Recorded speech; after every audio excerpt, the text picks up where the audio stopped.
Vamos aqui de novo.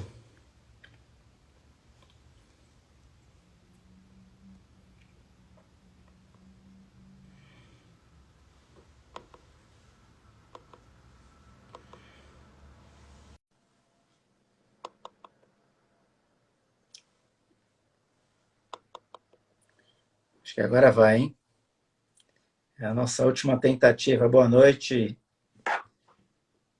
Vamos ver se agora o Pedro consegue entrar. Se ele não conseguir agora, aí realmente a gente adia a live, resolve o problema técnico e voltamos outro dia para tratar da delação premiada. Vamos ver se o Pedro consegue entrar agora.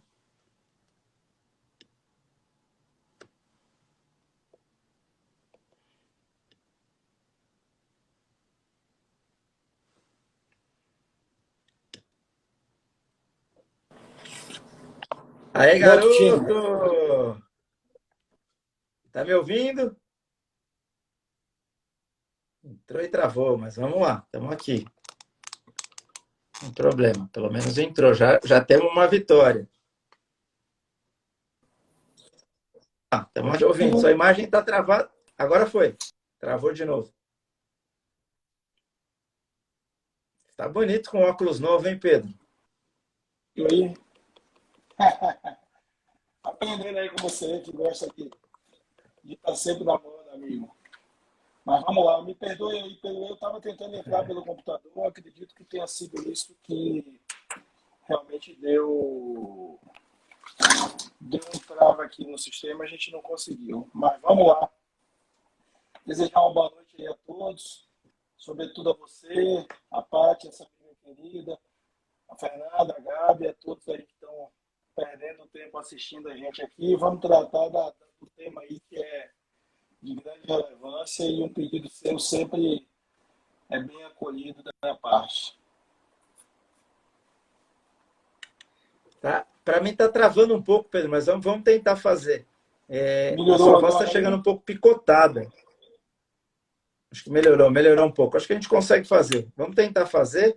Eu falei que ia voltar às 19h20 e o pessoal já deve estar voltando. A gente vai batendo papo. E aí, cara, como é que estão as coisas na Bahia? Tá chovendo aí? Rapaz, aqui tá chovendo um pouquinho, graças a Deus no interior chovendo também, né? Aqui na capital deu uma chuva esses dias, mas a gente tá acostumado com sol o ano todo, não é ruim uma chuvazinha não. Não é o clima daí de São Legal. Paulo, mas é algo que é diferente para nós baianos. Tá Não, melhorando agora o tranquilo. som? Tá melhor. Agora ficou bom. Agora vamos em frente. Vamos lá. Aí, consegui tirar. Então, hoje a gente está fazendo, Pedro, a edição número 72 do programa Direito em Pauta. São 72 edições e hoje falaremos do tema delação premiada. Você é o advogado que acompanhou a delação da primeira desembargadora na história do judiciário e na história do Brasil, obviamente. E tem um detalhe interessante que as pessoas talvez não saibam. O primeiro programa Direito em Pauta, em 2020, foi com você. Eu não sei se você lembra disso, mas o Ia nosso falar programa disso número agora. um, Ia falar programa, disso agora. programa número 1 foi com você. A gente falou de cooperativismo e agora a gente chega em 72 edições e volta com você, que está aí no olho do furacão com essa questão toda da delação premiada e na mídia o tempo todo, virou popstar da advocacia. Mas eu estava falando no início que eu acompanhei aí a sua batalha para conseguir a homologação dessa delação premiada e quantas horas de sono, quantas e quantas horas de sono e de trabalho e milhares de páginas foram consumidas para você ter sucesso nessa empreitada. E eu sabia desde o início, eu te disse isso desde o início, que você teria sucesso, não só pela sua competência como profissional, mas o quanto você é dedicado às coisas que você se propõe a fazer. Eu tinha certeza que daria certo. E aí, só rapidinho, para quem está chegando agora aí, Pedro é advogado, especialista em direito público, mestrando em desenvolvimento regional e urbano, presidente da Comissão de Direito Cooperativo da OAB Bahia, vice-presidente da Comissão de Cooperativismo da OAB Nacional E um detalhe é que na OAB Bahia eu tenho a grande alegria, o privilégio de ser vice-presidente lá do Pedro, atendendo a um convite especial dele. Então a gente desenvolve esse trabalho conjunto também na OAB Bahia, na qual eu sempre fui muito bem recebido pelo Pedro, pelo Dr. Fabrício e por todos lá. Pedro, me fala uma coisa antes da gente começar a falar da delação em si. Por que você escolheu direito? Vamos lá, eu sou filho de 2 procuradores do Estado, minha mãe já falecida há 25 anos, meu pai procurador aposentado com 82 anos, e eu sempre sonhei em ser engenheiro elétrico e cursar engenharia no ITA. Mas no terceiro ano, de uma forma assim, bem célere e fatídica, minha mãe faleceu.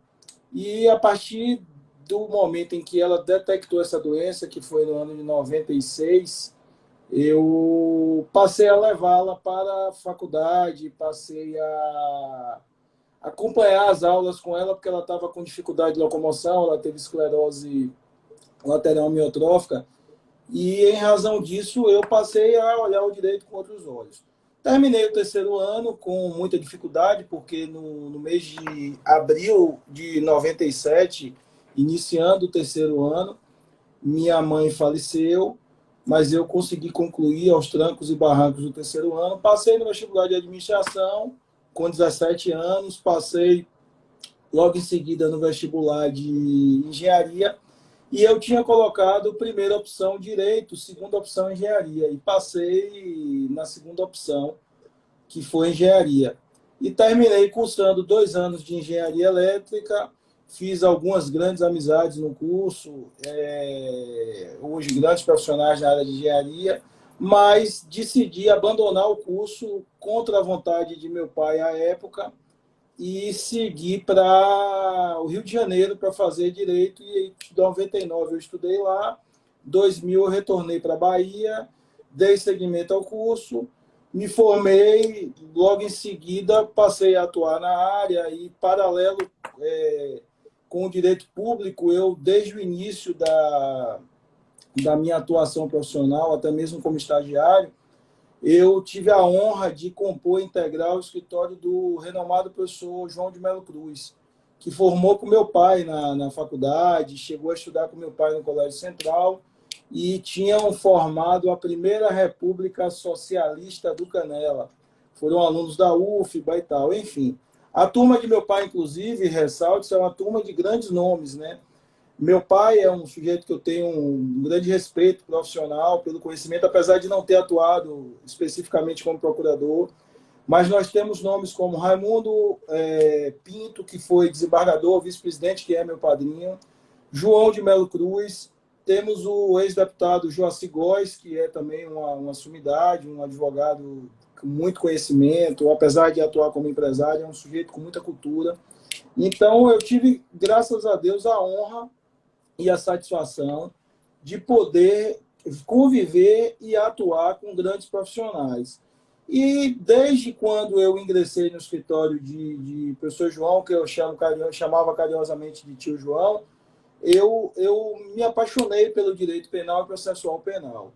Paralelo a isso, eu já em 2000 ingressei na Prefeitura de Salvador, na Secretaria de Planejamento, com um grande amigo de meu pai, Manuel Raimundo Garcia Lorenzo, onde eu fui cuidar da parte de licitação, de contratos, e daí por diante eu me especializei nessa área. Então, ao longo desses 20 anos aí entre estágio e advocacia, mais de efetiva prática, eu trabalhei sempre com direito penal e direito público. Em 2002, caiu no meu colo, como eu brinco, a questão do cooperativismo. E, a partir de então, eu assumi essa responsabilidade. E isso é uma história até que traz algo em comum. Você conhece a minha vida, é um grande amigo, um amigo querido, e sabe a minha vida como um todo. E você sabe que o direito cooperativo, ele sempre vive do combate, né? A gente não aprende na faculdade nem na universidade nada sobre o cooperativismo. Você, inclusive, ressalte, foi quem me acolheu num primeiro momento, quando eu estive em São Paulo, e Sandra disse assim, eu vou ligar para um amigo aqui que vai lhe receber, você era presidente da comissão daí, e eu queria criar a comissão aqui na Bahia. Hoje estou no 3º mandato exercendo como presidente aqui da Comissão de Direito Cooperativo. Lutamos para a criação da Comissão Nacional. Através de você eu conheci o Gáudio, que é também um grande amigo do Rio, e lutamos aí durante muito tempo. E hoje eu me vejo no direito penal vivendo um momento muito significativo para a minha vida profissional e para a minha vida pessoal como um todo. Porque desde março de 2020 eu assumi um caso emblemático, que foi esse da desembargadora Sandra e do filho dela, Vasco, mas em momento anterior eu já tinha atuado e já atuava com colaboração, só que, como tudo no direito demanda uma evolução e todos os fatos que sejam implicação jurídica demandam essa evolução, sobretudo na sociedade, a gente termina se tornando o patinho feio da história. Então, quando eu assumi a responsabilidade de ingressar na defesa da desembargadora Sandra Inês e de Vasco, eu me lembro que eu fui chamado a atenção por diversos colegas, dizendo, rapaz, você vai entrar num problema grande, você vai brigar com todo mundo. Mas o fato é que nós temos o direito penal negociado e dentro das condições e das situações abarcadas pelo direito penal negociado, nós temos a colaboração premiada, que desde 17 de setembro de 2013 que está em vigor. Infelizmente, como tudo na vida, há sempre um lado positivo e um lado negativo. E a gente teve exemplos aí de colaborações utilizadas equivocadamente, seja pelo Judiciário, seja pelo MPF, ou pelo próprio Ministério Público Estadual, seja por alguns membros da Polícia Federal. Mas aqui eu ressalvo que, não obstante a gente tenha, por exemplo, nesse caso da Operação Faroeste, uma pequena parcela da sociedade que tem combatido, e sobretudo uma pequena parcela que diz respeito a investigados, que tem, ou denunciados, ou réus, que tem combatido o Instituto da Colaboração, a gente tem também dentro do Judiciário, já que se trata de um processo que envolve diversos membros do Judiciário, advogados, juízes, desembargadores, serventuários, parentes de magistrados, a gente tem um tribunal na Bahia, que é o tribunal mais antigo, que tem diversos desembargadores, desembargadoras, juízes e juízas muito sérios, assim como no Ministério Público, assim como na advocacia. Então, em toda a profissão, em todo o ramo, a gente tem os que agem dentro da lei corretamente e a gente tem aquela pequena parcela que efetivamente envereda pelo lado criminoso. Mas eu, como sempre na minha vida profissional, fui combativo, me preparo para atuar dentro do que eu faço. Nunca fui, você me conhece, um advogado de gostar da mídia ou de estar vivendo, dando entrevistas ou falando. Me mantive, inclusive, estou dando a oportunidade a você de fazer a primeira live tratando do tema, até em retribuição, aquela primeira live que eu fui escolhido, não como seu amigo, mas como profissional. Isso me honrou muito. E eu me mantive sempre silente. Apesar de, você sabe disso, eu tive a oportunidade de passar uma semana aí com você em São Paulo, há pouco tempo atrás. Iria semana passada, mas infelizmente os desdobramentos não deixaram. E nós tivemos diversas tentativas de obstrução, continuamos tendo diversas tentativas de obstrução, fatos inclusive comunicados. Na semana passada, houve uma situação muito grave no processo, porque o ministro relator permitiu, sob o manto da ampla defesa do contraditório e da súmula 14 do STF, o acesso à íntegra do processo por parte da defesa de alguns denunciados em uma outra ação penal, que é a APN 1025.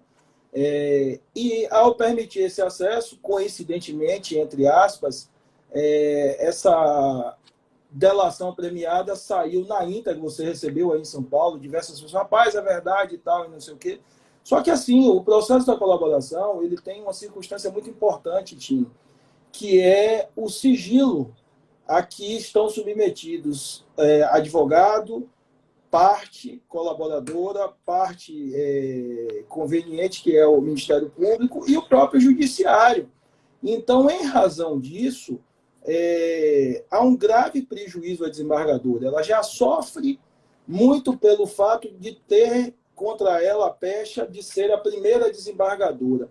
E aqui eu quero deixar bem claro que não vou tratar de detalhes da delação, se alguém está esperando saber o que é que aconteceu, o que é que foi acordado, porque ainda estou e permanecerei sob sigilo dos termos, apesar desse vazamento criminoso após a abertura de acesso à defesa de alguns denunciados. E, em razão disso, precisamos efetivamente ter as cautelas devidas, porque a própria lei ela equipara, de certo modo, o colaborador a uma testemunha e permite, inclusive, que ele tenha proteção enquanto testemunha. É muito difícil, e foi muito difícil, apesar de eu ter sido contratado desde o início para proceder tratativas e formalizar um acordo de colaboração, mas é muito difícil para alguém que está como membro do judiciário há 30 anos, como a minha cliente, de uma hora para outra se ver sendo a geni da história. Sabemos que a Operação Faroeste é a maior de todos os tempos aí no judiciário. Ela começou investigando uma situação de terras e de fraudes em terras no Oeste, terras que remontam a um resultado de mais de R$ 1 bilhão de proveito financeiro para as partes, mas ela desencadeou uma série de investigações correlatas, sobretudo no que diz respeito a um esquema continuado e operante de venda de decisões, seja a venda de decisões através de financeiro, de repasse financeiro, seja através de poder político, seja através de coação, seja através de uma série de coisas. Então, assim, eu me sinto muito honrado de ter sido escolhido, de ter sido confiado a mim o momento de poder efetivamente tratar dessa colaboração. Uma das coisas que me angustiam muito no judiciário, e você viveu, eu vivi um processo pessoal, não vou mencionar aqui por questões éticas, mas você teve comigo, e eu vivi absurdos no processo que efetivamente ninguém imagina. Você tem mais tempo de advocacia que eu, nunca imaginou na vida enxergar no processo situações como aquela. Então, é gratificante podermos contribuir, de certa forma, para a melhora no sistema judiciário, para a extirpação desse pequeno quantitativo de membros que, infelizmente, em tese, praticaram crimes, estão sendo acusados de prática de diversos crimes.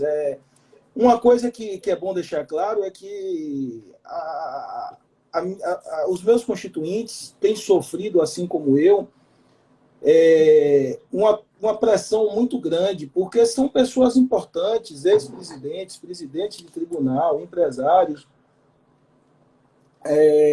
fortes, ex-dirigentes do Estado, ex-secretário de Segurança Pública, e eu respondo a 2 processos por conta da atuação, você também tem ciência disso, de 2 advogados que defendem denunciado. Eu, por outro lado, também fui admoestado judicialmente pela Associação dos Magistrados. Perceba que, diferente da OAB, que se manifestou sempre pela procedência das investigações, mas pela garantia da ampla defesa e do contraditório, a Associação dos Magistrados da Bahia, a todo momento, tentou anular a colaboração. Por último, eu tive essa ação contra mim, diversas medidas adotadas. Então, é uma situação que, por um lado, fragiliza, sobretudo, os meus constituintes. Mas eu não atuo em nome próprio, eu não falo em nome próprio, eu atuo em nome dos meus constituintes. O processo de colaboração tem alguns requisitos formais importantes para que isso possa efetivamente ter as garantias efetivamente cumpridas, sobretudo as garantias constitucionais. Ainda se discute muito a questão da possibilidade de delatores presos delatarem, muito se questiona com isso, renomados autores, inclusive. Mas uma coisa eu posso dizer, todos os requisitos formais para formalização e efetivação e consequente homologação foram fielmente cumpridos, seja por mim, seja pelo Judiciário, seja por conta do órgão conveniente, o Ministério Público. Então, e aqui que abre-se um parêntese para dizer que, enquanto advogado atuante desde o início na colaboração, às vezes se percebe algumas irregularidades, mas em nenhum momento percebe-se algo muito grave que salte aos olhos, que parta de dentro seja da defesa, seja do judiciário, seja do Ministério Público. Aqui eu falo da defesa dos meus constituintes. Mas, por outro lado, a gente tem sido, como eu disse, atirado por todos os lados, por todas as formas. Você tem uma ideia? Eu me manifestei em resposta em alguns questionamentos que foram feitos, e meios de comunicação daqui da Bahia suspenderam a divulgação da matéria. O jornalista depois me pede desculpa e diz, olha, infelizmente não saiu, porque forças ocultas ingressam aí, Tom. Enquanto, por outro lado, a gente viu aí que no dia da divulgação dessa criminosa da delação, foi o dia, eu passei 2 dias que quase que eu não dormia, porque de 5 da manhã até o outro dia de noite era TV Bahia, TV Globo, jornais de fora, jornais daqui, vários sites daqui procurando saber, querendo saber, e eu sempre mantendo realmente essa fidúcia e essa questão do compromisso firmado lá atrás. O processo de colaboração ele somente é iniciado após aceita a proposta inicial e uma formalização de um termo de compromisso entre os colaboradores, eventuais colaboradores, e o advogado e o Ministério Público ou Polícia Federal. Então, assim, a nós que eu falo, defesa, sou eu o único advogado desde o início nesse processo de colaboração, e aos colaboradores, não há porquê termos a divulgação de tudo, até por conta do que a 12.850 fala no parágrafo 3º do artigo 7º, que os termos e os anexos só podem ser revelados a partir do momento em que a denúncia específica daquele anexo é formalizada. Enquanto isso, não pode. E o que a gente viu foi uma divulgação de tudo, diversos pedidos de habilitação no processo, diversas questões, mas, assim, eu acho que o advogado ele tem que ser, sobretudo, corajoso, Tino. E uma das coisas na minha vida é coragem. Eu ajo dentro da lei. Eu tive, inclusive, o pessoal do Ministério Público chegou a brincar comigo, dizendo que eu não tinha nenhum fio desencapado ao longo da vida, porque investigaram minha vida toda, fizeram diversas notícias. Isso me traz um orgulho grande, porque com todo esse combate que ultrapassou a pessoa dos colaboradores, ultrapassou o Instituto e os fatos ali trazidos, e até se direcionou diretamente ao advogado, eu não recuei e não vou recuar absolutamente em nada. Continuarei lutando por um ideal que é o que eu me comprometi quando me formei, em fazer expandir justiça. E meu papel enquanto advogado é esse. Não cabe a mim julgar meus clientes, não cabe a mim julgar se o judiciário está certo ou não, cabe a mim processualmente adotar as medidas. E todas as vezes que a defesa dos 2 colaboradores buscou medidas, foi efetivamente dentro do processo. Então, isso me dá uma segurança muito grande. Claro que há contratempos, há questões aí, como eu falei, dos processos, mas nada que impeça que eu deixe de ser aguerrido, atuante e corajoso, sobretudo no trato com os meus clientes. Eu compro literalmente a briga e vou adiante. Perfeito.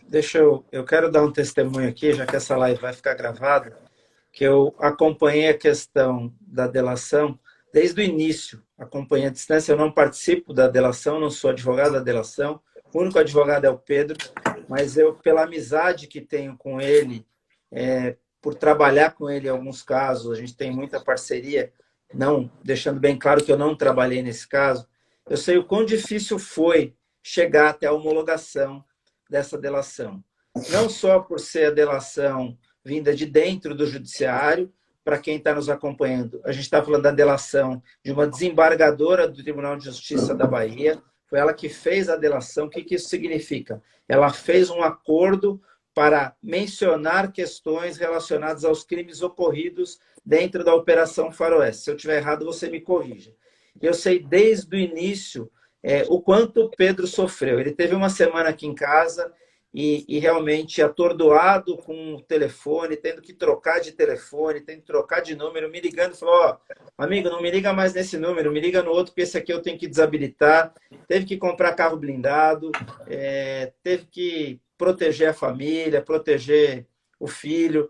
Então, assim, eu quero fazer justiça aqui para dizer, para ficar gravado isso, que todos aqueles que tentaram te atacar ao longo desse processo não tiveram êxito por um único motivo, porque realmente tudo que você falou é verdade, eu posso atestar isso.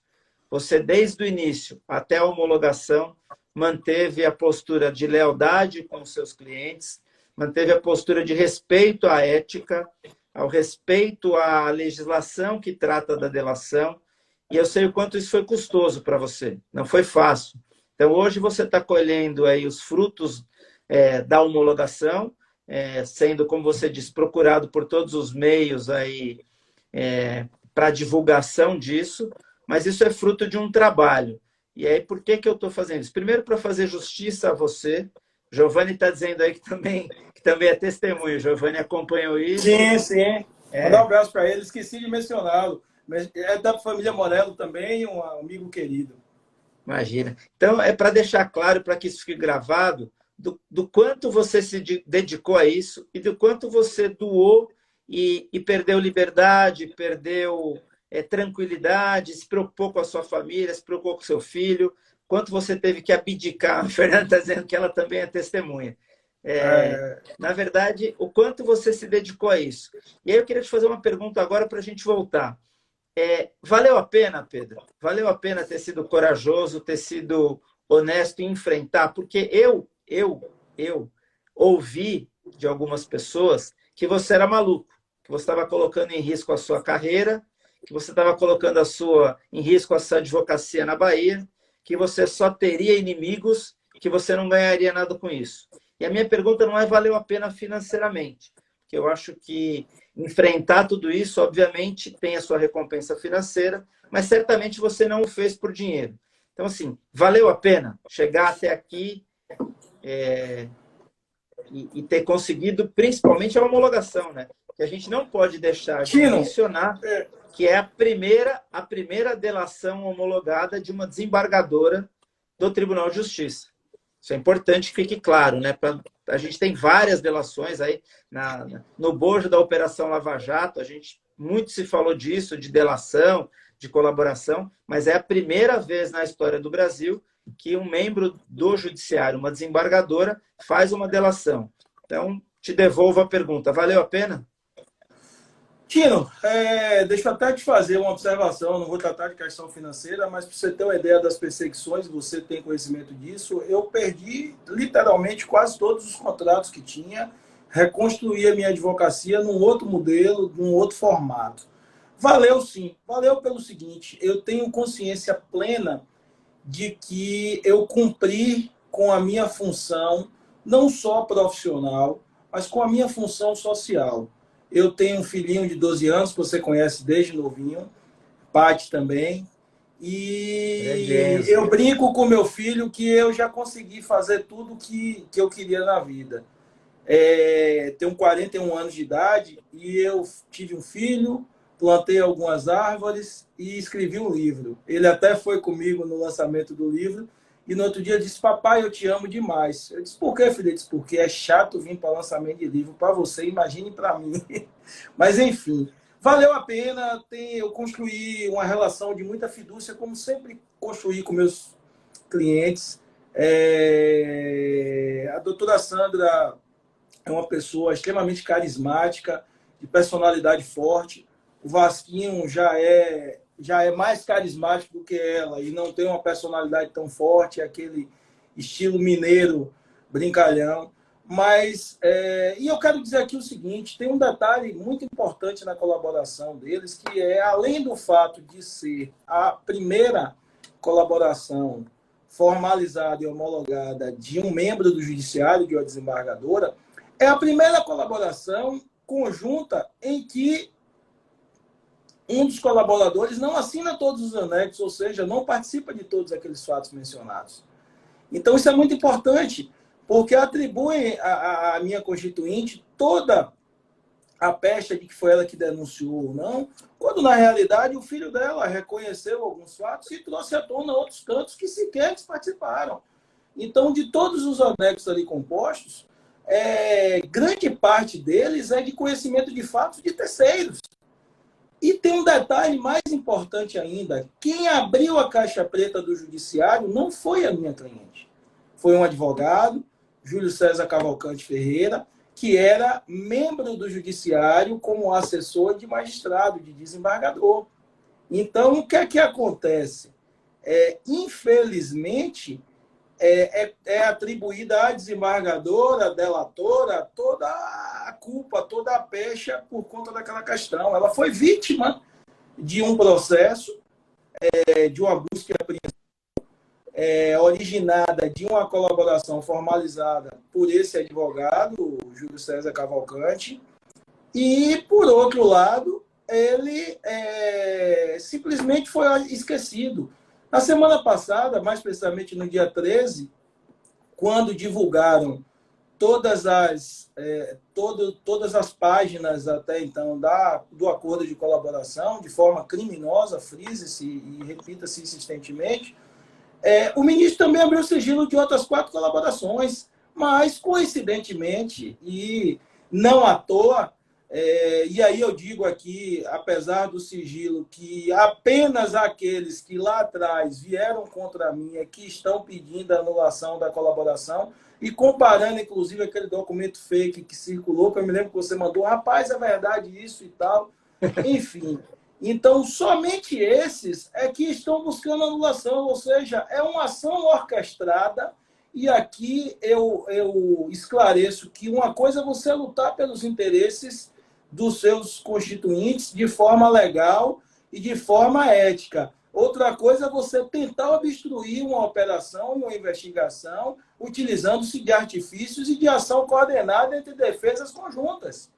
Então, que fique registrado aí que eu estou sofrendo essas ações, mas as medidas vão ser adotadas no momento oportuno. Então, valeu a pena, não pelo fato de, por exemplo, como me disseram, rapaz, você saiu 3 dias na Folha de São Paulo seguida, você saiu isso. Não valeu a pena por isso, valeu a pena porque eu amo o que eu faço. Eu literalmente vivo a advocacia, você sabe disso, já convivi com você várias vezes aí em sua casa, inclusive, e você sabe o quanto para mim é importante dar uma satisfação a meus clientes, dar um retorno a meus clientes, sobretudo agir com ética. Então, para mim, é muito importante participar de uma construção que hoje está sendo crucificada, que hoje está sendo estigmatizada, mas tenha certeza, Tino, daqui a 5, 10 anos, talvez um pouco menos, a Bahia vai enxergar o quanto foi importante essa limpeza no judiciário baiano, o quanto foi importante retirar de uma classe respeitável, formada, na sua grande maioria, por juízes e desembargadores éticos, sérios, tem alguns amigos juízes, alguns amigos desembargadores, e se separar o joio do trigo. Então, o que importa hoje para mim é que eu estou fazendo justiça enquanto advogado, atuando no meu mundo público. Então, não interessa a questão financeira. Se você perguntar, foi boa a remuneração, eu não vou lhe dizer detalhes, mas vou lhe dizer que foi muito boa a remuneração, mas que, por outro lado, eu tive perdas muito significativas. Então, se a gente botar na balança uma coisa e outra, eu terminei, tecnicamente, tendo prejuízo, vamos dizer assim. Mas, para mim, o fato de estar podendo atuar, como eu sempre atuei, com ética, com justiça, com legalidade, dentro de um processo complexo desse é importante. E diga-se de passagem, não é o primeiro processo importante da minha vida. Eu ainda, estudante, atuei na defesa do maior traficante da Bahia, Raimundo Alves de Souza, Ravengar, em 2003 ainda. Eu fiz em 2007 um dos júris mais importantes da Bahia. Meu cliente foi acusado e ficou 2 anos e 9 meses preso, acusado de matar um promotor, o falecido Carlos Eloy. E eu fui para a rádio contra 12 promotores, na época presidente de associação, procurador-geral de justiça. Você tem uma ideia, o Ministério Público foi para a cidade de Irecê de avião. 9 promotores foram de avião para combater. No dia da audiência, eu estou entrando no júri, 2 promotores me abraçaram, um deles com a arma na cintura, e disse, você vai brigar mesmo com o Ministério Público? Eu disse, não, eu vim aqui para falar a verdade. E aí, alterei e fui. Tenho esse júri gravado, inclusive. Então, assim, para mim, tem uma questão muito importante aí, que tudo na vida é aprendizado. Você me questionou uma vez, você e Paty jantando, no dia que eu preparei um jantar, e você me disse assim, o que é que você leva de todo o problema que você teve processual da separação, daquela questão? Eu disse, Tim, eu trago para mim um aprendizado. Então, eu acho que, sobretudo, o convívio com 2 pessoas extremamente inteligentes, pessoas... Tino, a desembargadora passou em primeiro lugar no concurso de Ministério Público, abandonou o Ministério Público para ser juíza. O filho passou em 4 ou 5 concursos. Então, nós não estamos falando de alguém que foi induzido a fazer uma colaboração ou que entrou naquilo ali induzido pelo advogado. Eu estou falando de 2 pessoas extremamente preparadas e extremamente conscientes do que estavam fazendo. Repito insistentemente, meus clientes me constituíram como advogado, sabendo, e o contrato foi formalizado para que eu iniciasse as tratativas de colaboração premiada. Então, um dos requisitos mais importantes, que foi a espontaneidade, está muito claro, entendeu? Se houve alguma falha durante o curso do processo que seja uma nulidade ou não, isso vai ser discutido no processo e eu não vou tratar com ninguém. Diferente da defesa de alguns denunciados no processo, de alguns réus já no processo, de alguns investigados, que tem atacado a honra de minha cliente, que tem atacado a honra de meu cliente, que tem atacado a mim pessoalmente, inclusive tentando me intimidar. Não vou recuar 1 milímetro, continuarei atuando como sempre atuei, com ética, com coragem e, sobretudo, com compromisso. E aqui... vou até fazer um parêntese, que é o seguinte, não é compromisso com a busca da verdade real ou não, é compromisso com a defesa dos interesses, das garantias dos meus constituintes sempre. Então, sempre que for necessário entrar para um combate, hoje eu lhe digo que a grande lição que eu trouxe é que eu vou avaliar até que ponto e até que limite é interessante para mim atuar, mas não me arrependo e não voltaria atrás da decisão que tomei no dia 17 de março de 2020, quando fui procurado pela doutora Sandra por Vasco, ainda soltos, que passaram 6 meses presos. Mas, enfim, acho que a vida nossa de advogado é isso. Quantas vezes e quantas noites a gente tarde se liga para um perguntar ao outro, pô, o que é que você acha disso? Me dê uma luz, me dê uma ajuda. Tenho grandes amigos, você conhece o Valdinei, que eu tenho como um pai. Canso de ligar, velhinho, me dê uma luz aí, me ajude e tal. Por quê? Porque a humildade, eu acho que ela permeia qualquer um. E o que eu tenho visto nesse processo aqui da Faroeste é um excesso de egos, é uma briga constante na busca de quem efetivamente conseguiu a melhor situação. Em alguns casos, é advogado vendendo que conseguiu a melhor situação ou não conseguiu, e eu vou continuar agindo na ética que eu adquiri da minha falecida mãe e que vou levar para o resto da minha vida. Continuarei dessa forma. Me dei a oportunidade de recolher-me. Você foi um dos poucos locais em que eu efetivamente fui e fiquei com tranquilidade. Fiquei na sua casa aí 1 semana, você sabe disso, no São João desse ano. E fico muito feliz de poder estar sendo procurado em outros estados para poder acompanhar. Infelizmente, a gente tem uma questão que eu chamo tupiniquim aqui na Bahia. Não falando mal, você sabe o quanto eu sou apaixonado pelo meu estado, atuei e cresci profissionalmente aqui, vivo aqui, já morei fora, mas tenho um carinho muito grande. mas infelizmente é o que eu disse, o judiciário com pequena parcela atuando dessa forma, a mídia travando por conta de forças ocultas certas publicações, fazendo outras perniciosas contra os colaboradores, mas faz parte do jogo. Eu costumo brincar que todo processo, e o advogado tem que enxergar que é um jogo de xadrez. Você tem que saber prever a próxima ou as próximas jogadas para poder se precaver. Então, enfim, que isso seja efetivamente uma lição de vida para mim e que encoraje tantos outros colegas a assumir responsabilidade. A gente vê muito essa questão aí da falta de compromisso, sobretudo por medo de novos advogados em assumir certos processos e certas defesas. Você não foi o único a ouvir que eu era maluco por ter assumido esse processo. Eu ouvi isso de diversas pessoas, gente que me chamou e me disse assim, rapaz, não entre nessa, não vai. E eu disse, já entrei, já estou e vou continuar. Não vou recuar, não vou me intimidar e não vou me vergar a nenhuma ameaça ou nenhuma circunstância dessa. Eu acho que na vida a gente, o que é efetivamente correto. Meu pai tem um ditado, Tino, que desde pequeno eu escuto, que ele diz o seguinte, você deve fazer o que é certo, não o que você acha certo ou o que eu acho certo. Então, eu busco na minha vida pessoal e na minha vida profissional fazer o que é certo, entendeu?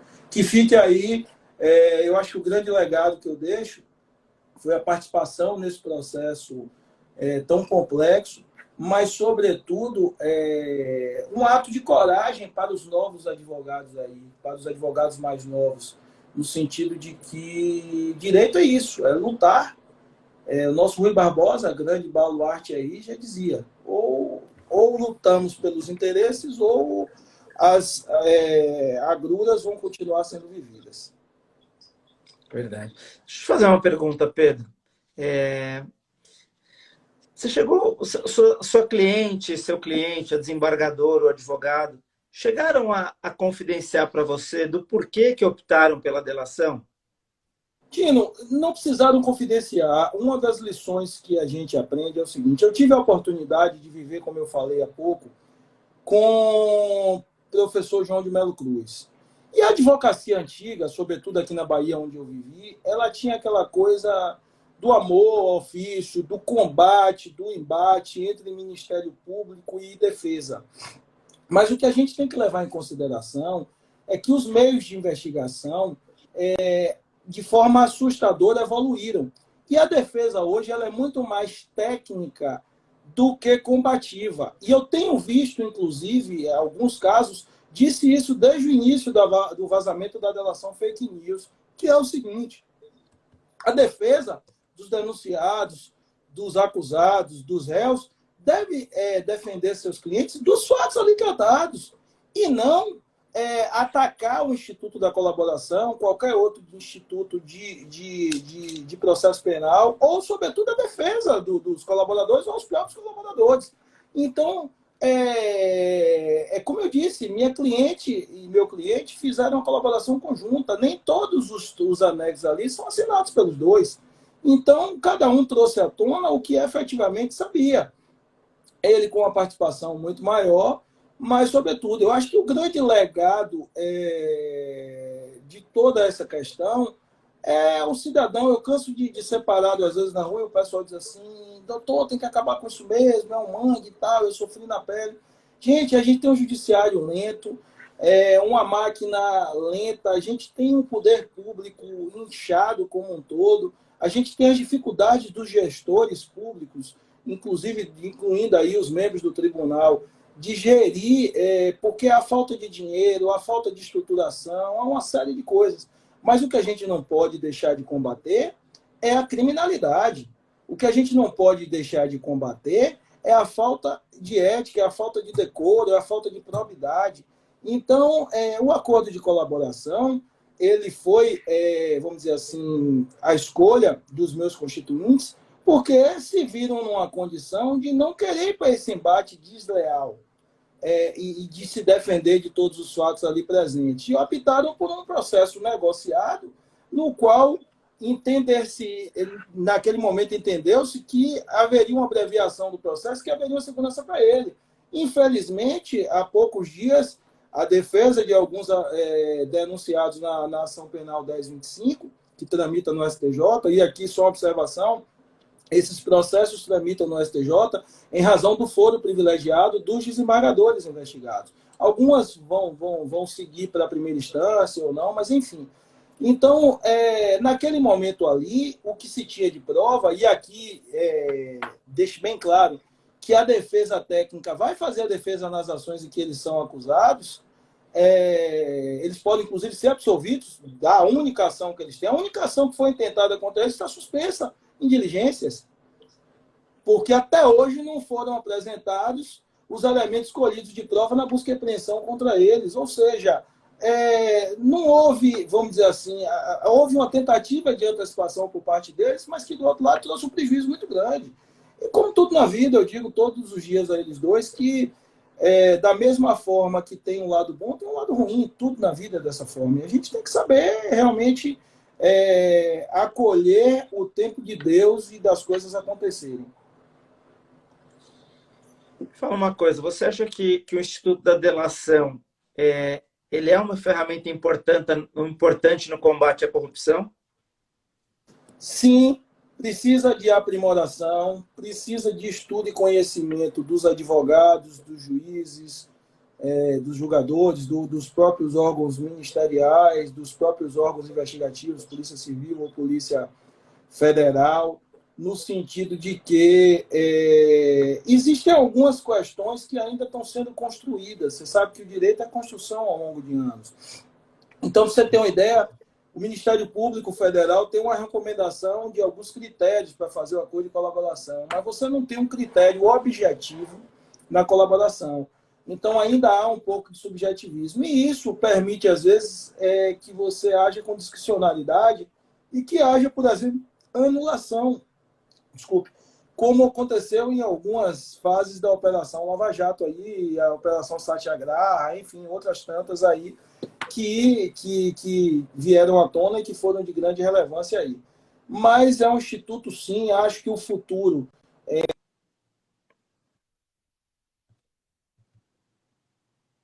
Opa, falhou. Voltou.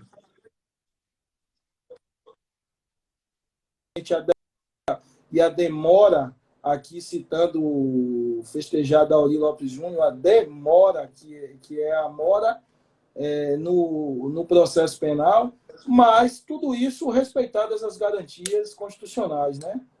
Enfim, acho que é válido sim, é importantíssimo sim, sabendo ser bem utilizado com a parcimônia. Já diziam os gregos, a virtude está no meio, né? Não adianta se radicalizar nem de um lado nem de outro. E uma das questões mais importantes do acordo, como o próprio nome diz, já diz, que é um consenso entre duas partes, entendeu? Claro que a gente sabe que em alguns momentos o Ministério Público está mais forte na negociação, outras a defesa tem algumas informações importantes que são de extrema importância, então é um jogo que você precisa, sobretudo, construir uma fidúcia. E repito, fiquei muito lisonjeado de receber elogios dos órgãos que eu tratei ao longo desse tempo todo aí, por conta da fidúcia que eu consegui dispensar e da boa-fé com que eu agi desde o início e com a transparência, sobretudo. Isso é muito importante para mim como pessoa, sobretudo. Entendeu? Perfeito. Vou te fazer uma última pergunta, a gente já passou do horário que eu tinha me comprometido com você. Quais os benefícios de se fazer a delação? Quem faz a delação, que benefício que o colaborador recebe? Só para ficar. Eu acho que o benefício mais importante, Tino, é você evitar as agruras de um processo penal. Você ter a pecha de acusado e você passar, às vezes, algum tempo para poder ter um veredito daquilo ali, é um sofrimento muito grande. Tapati aí, que é psicóloga, é uma angústia incontornável. Mas você tem a possibilidade de compactuar e pactuar, trazendo elementos que ajudem na investigação. Então, para o Ministério Público, para a Polícia Federal, para a Polícia Civil, para o órgão que faz o acordo. É importante ter essa coisa da organização criminosa. O acordo de colaboração ele é aplicável no âmbito da Lei 12.850, que trata de organizações criminosas. Então, precisa de alguns requisitos. Mas eu acho que, sobretudo, o sofrimento do investigado, do réu, do acusado, da família. E, por outro lado, é você poder pactuar uma condição melhor. A lei estabelece que você possa, inclusive, ter o perdão. Não só você reduzir a pena, mas você deixar de ser denunciado, você ter o perdão, você ter, vamos dizer assim, ela pode ir até 2/3 da redução da pena, ela pode, antes da sentença, né? Ela pode haver o perdão a qualquer momento, diante do grau de colaboração e das consequências com que o colaborador venha sofrendo. O colaborador, inclusive, tem direito a pedir proteção da qualidade de testemunha. A lei estabelece e fixa isso. E está aí a importância de analisar o dispositivo legal quando ele diz que os anexos só vão ter o acesso levantado quando a denúncia daquele fato específico for, e não ser levantado integralmente, colocando aí, jogando, como eu digo, aos leões, voltando à antiga Grécia, jogando aos leões os colaboradores, que nada mais são do que pessoas que acordam conjuntamente, que estão contribuindo, colaborando com a justiça. Mas a gente tem outras formas também, e tem sido muito bem...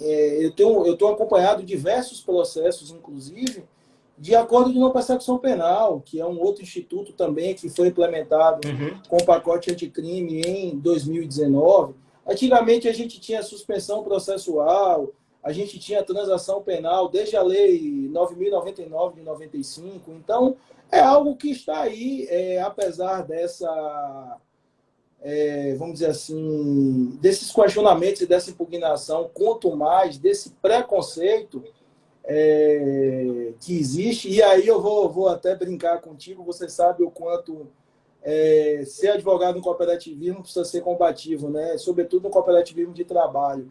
Então, parece que eu dentro da minha profissão, não sei se escolho, se é desígnio de Deus, o que é que seja, mas eu sempre estou lutando por questões complicadas e complexas. Eu acho que isso também é um ato de coragem. Eu vejo aí muitos advogados questionando e discutindo que não há mercado, que não há oportunidade de trabalho. Sim, se profissionalize, se especialize, busque aprimoramento, busque melhoramento e tenha esse ato de coragem de enfrentar os desafios. Mas uma coisa importante aí, você viveu isso, por ter vivido com seus 2 filhos lá, um já formado, o Gabriel formado, que é o seguinte: os estudantes hoje, eles não querem fazer estágio. É muito importante.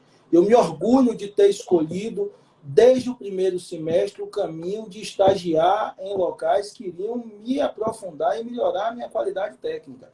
Diversos colegas da mesma faixa etária minha, da mesma época, seguiram a academia, outros fizeram concurso. Eu optei, porque eu queria advogar, por fazer estágio e por buscar uma evolução dentro daquilo ali. É muito importante esse estágio. Então, é necessário que realmente enfrentemos esses desafios aí, essas forças ocultas, mas, sobretudo, que nos aprimoremos profissionalmente. É importante deixar claro que as forças ocultas a gente sabe quais são. Eu vou privilegiar a pergunta do Bira por interesse próprio, meu e seu. O Bira está perguntando... Diga, Bira, que eu tô devendo aí daí, que eu tenho que pegar os vinhos para trazer para cá, para a Bahia. Viu? O Bira é nosso fornecedor de vinho, então vamos tratar ele bem. Ele está perguntando se o Ministério Público é imparcial realmente e se a delação funciona. Kino, é o que eu disse desde o início. O correto é que não seja imparcial e que tenha uma eficácia, uma efetividade, uma eficiência. Essa triangulização foi uma coisa que eu usei lá atrás, quando você fez a palestra, que Paty estava na primeira fileira lá, com os olhos arregalados, assistindo o maridão. Mas existe sim. Claro que a gente está sujeito a alguns casos de imparcialidade, algumas irregularidades, e compete à defesa buscar toda a forma legal de superar e de sustar eventual nulidade. A questão aí da imparcialidade, ao meu ver, é uma nulidade importante num processo negocial. E a gente tem tido aí o reconhecimento do próprio STF reiteradamente de anular procedimentos aí, anular questões por conta de nulidades claras e patentes, né?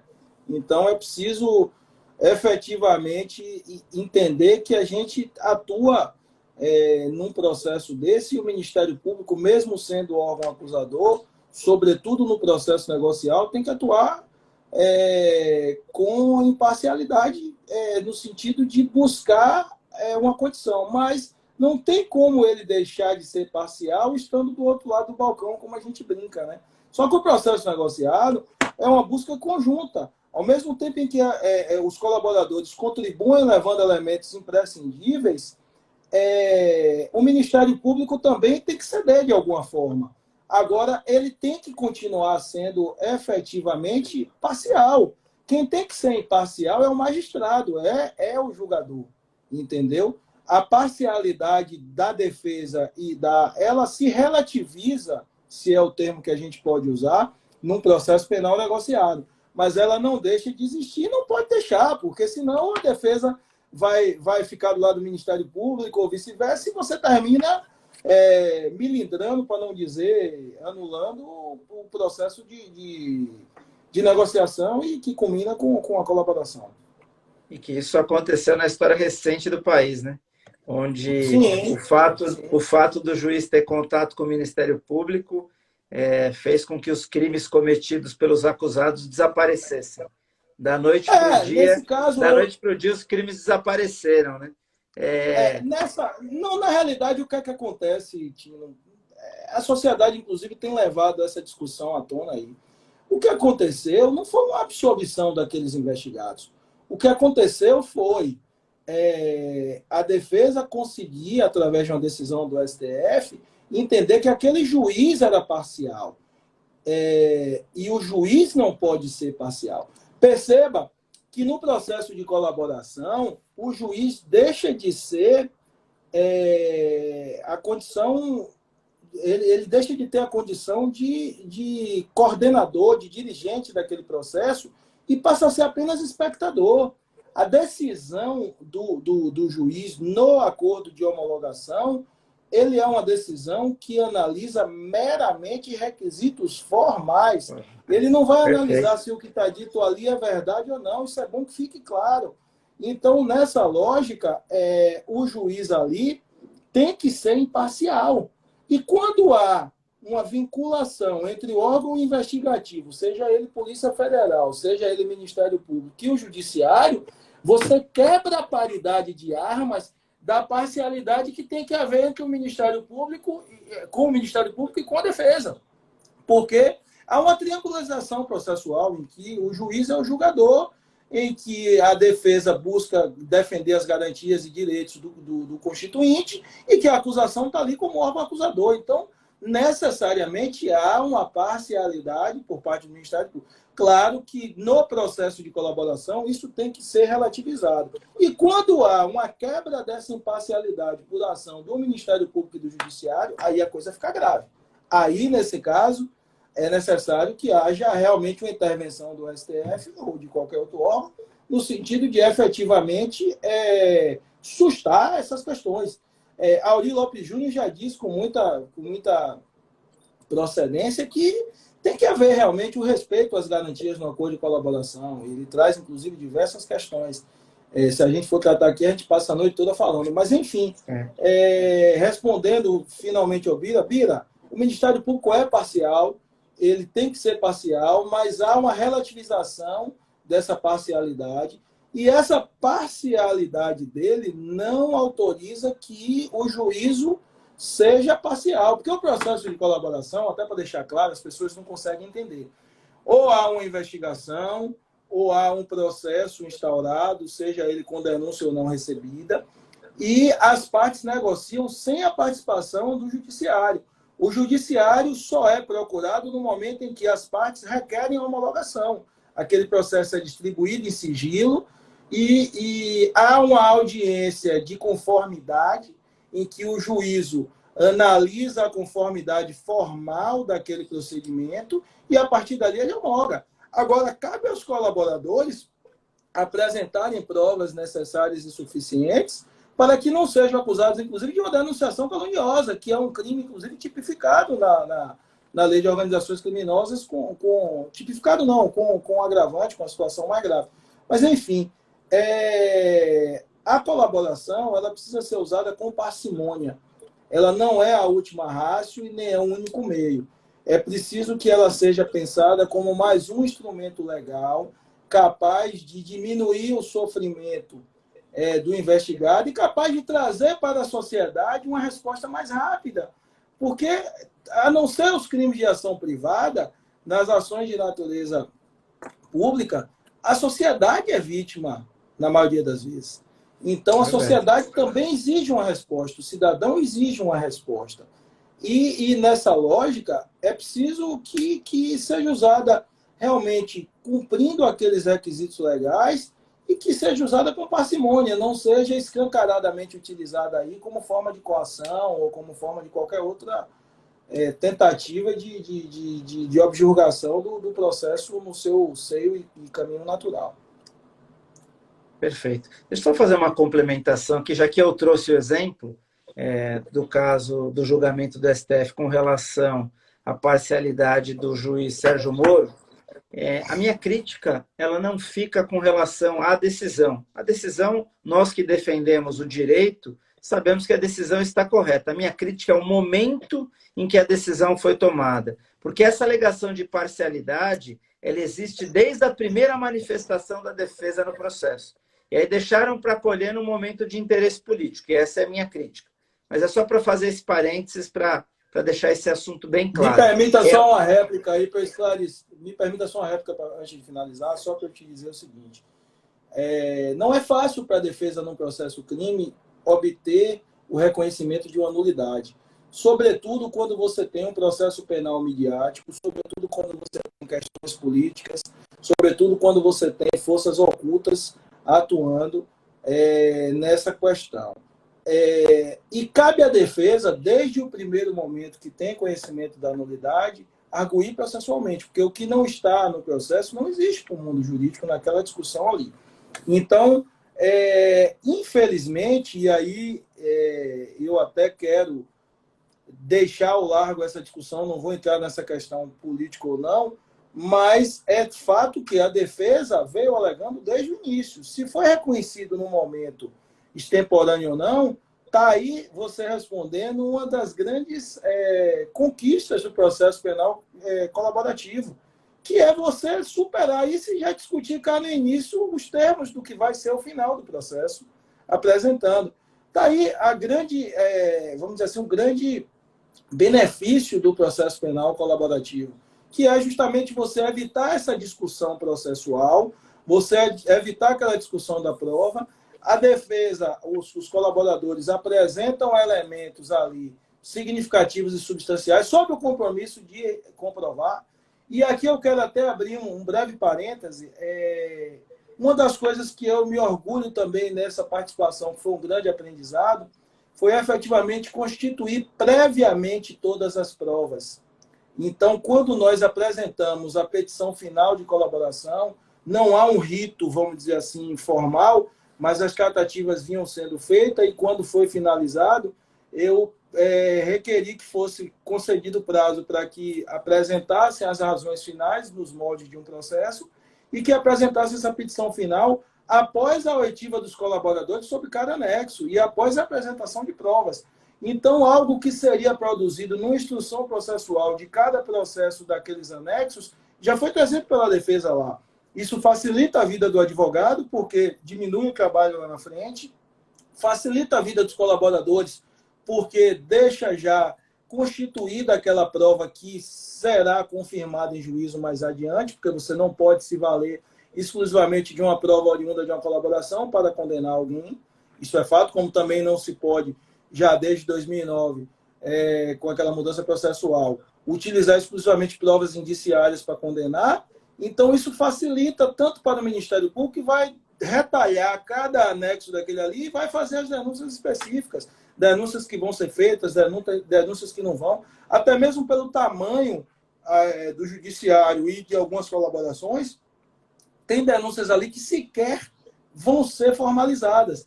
E isso não significa que não tenha existido crime ou não, é porque, num grau de prioridade dentro do órgão ministerial, eles vão optar pelo que está mais, vamos dizer assim, à luz à tona. E aí é um critério interno lá que eu não vou entrar no mérito. Mas aí o grande risco e o grande problema de ter a divulgação integral e, consequentemente, a defesa de alguns investigados divulgarem na mídia. Então, isso é um grande prejuízo, um prejuízo irreparável para os colaboradores.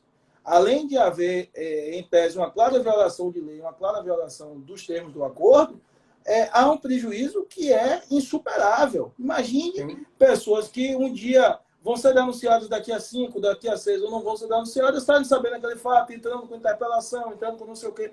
Claro que, inclusive, a utilização, que fique registrado aqui, que a utilização dessa delação que foi vazada para qualquer ação que não seja a defesa daqueles constituintes é prova ilícita e tem que ser retirada do processo. Então, aqueles que acham que vão tomar medida, que vão processar o que vão fazer, a prova é absolutamente ilícita. Mas é o que eu lhe disse, vai dar um pouco de trabalho, vai dar uma série de coisas.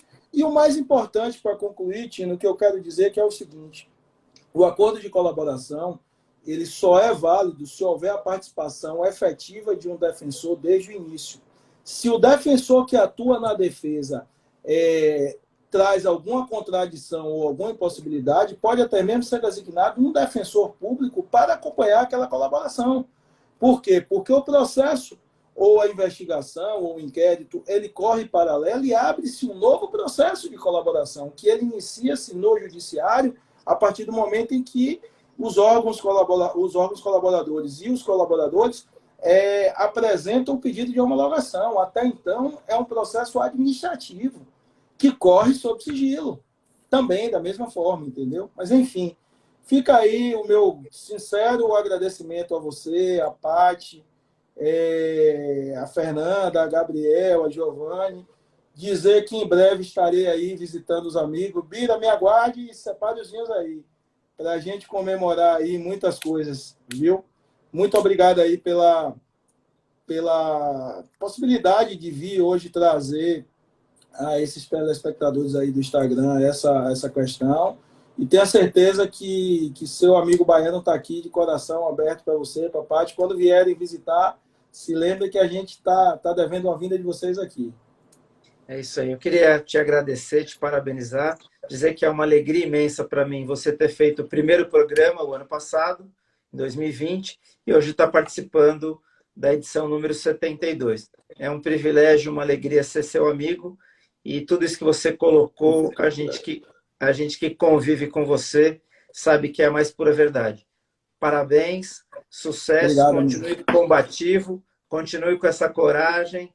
Beijo aí, beijo no Enzo, beijo em todo Beijo mundo. grande. O galego tá na roça, tá tendo aula online, tá lá mexendo com o cavalo e não quer conta de vir para cá de jeito nenhum.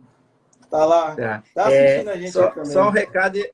Só dar um recado e a gente finaliza. Semana que vem a live é com a juíza Elisa Tavares, a juíza do trabalho aqui em São Paulo, e não vamos perder a live que vai ser muito boa. Pedro, abraço, fica com Deus. Abraço forte, amigo, fica com Deus, viu? Cuida. Obrigado aí Valeu. por ter feito a live, ter falado tanto da delação. Eu sei que você não está falando muito disso, então queria te agradecer em meu nome, em nome de todo mundo que passou por aqui, que vai assistir a live, vai ficar gravada. Obrigado de coração. Estamos juntos. Valeu, meu amigo. Valeu, gente. Fiquem com Deus. Forte abraço. Tchau, tchau. Valeu, tchau. Obrigado.